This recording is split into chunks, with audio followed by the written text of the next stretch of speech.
When I was working on my PhD dissertation, I dreamed of a computer that was alive. Instead of visualizing or processing data, it was actually eating it and turning it into material that was edible by its users. I didn't come up with this idea out of the blue. I was working with children with autism to create a learning game for them that they would play together.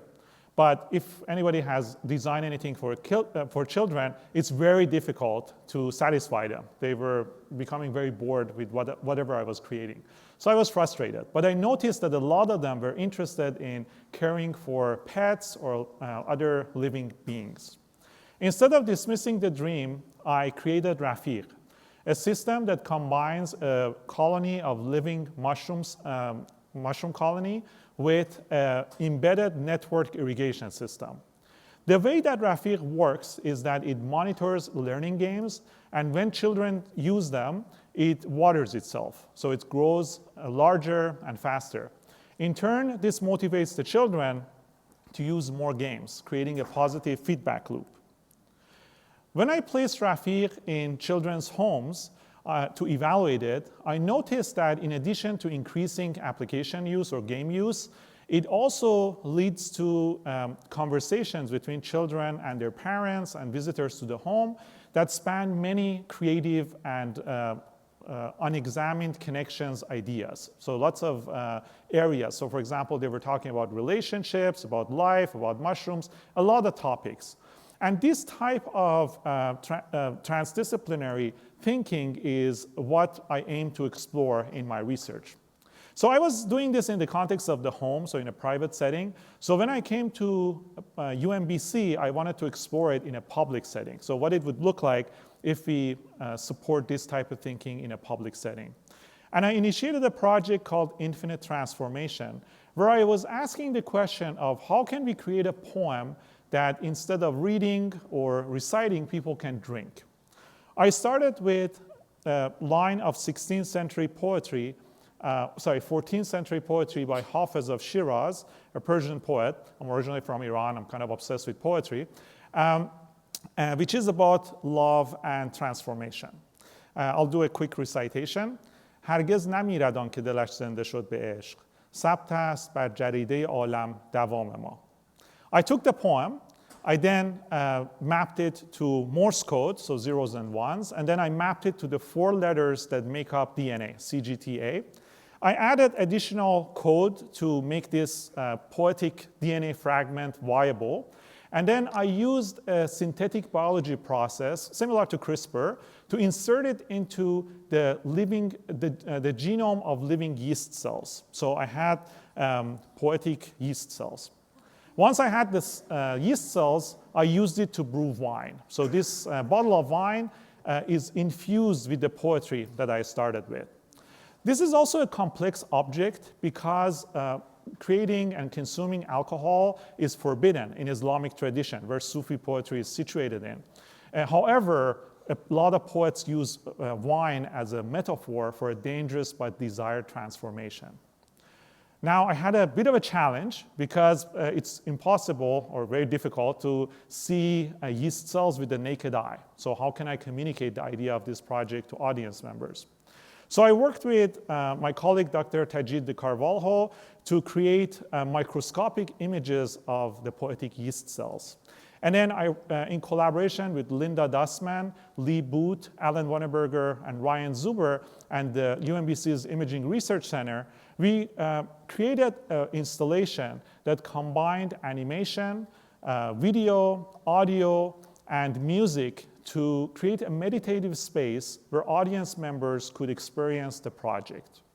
I have a video.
Okay.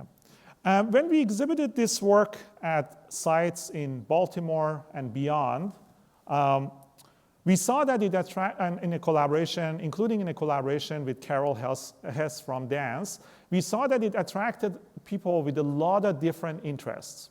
In addition, we saw in audience feedback and questions and so on and responses that people were thinking about a lot of topics and creative ideas that went beyond art, science, and technology. Again, kind of touching on that transdisciplinarity that I was talking about. More importantly, it created an opportunity for community engagement at the level of culture. And this helps us reflect on where we are and where we are going. And it's an important practice for universities to continue to do, lest we are left behind in a cultural discourse that's leaving us by. Enabling this type of imagination, creativity, and self-reflection is what continues to motivate my work and my students in my lab, and what I'm continuing to explore in several different projects.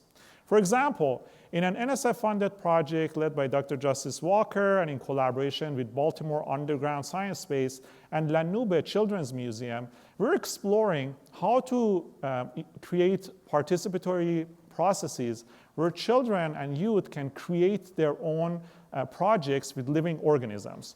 And as you can imagine, the kids are very creative. They're coming up with great ideas, including a microbial painting kit for other kids, and a board game that's made of mycelium, complete with a mycelium dice. This is what they created.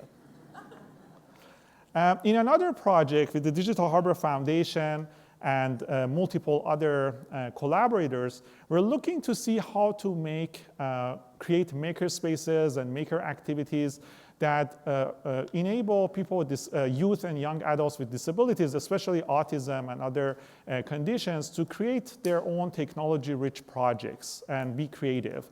Some examples of that include 3D printed assistive technologies, like this device that I have, which is a holder for a utensil.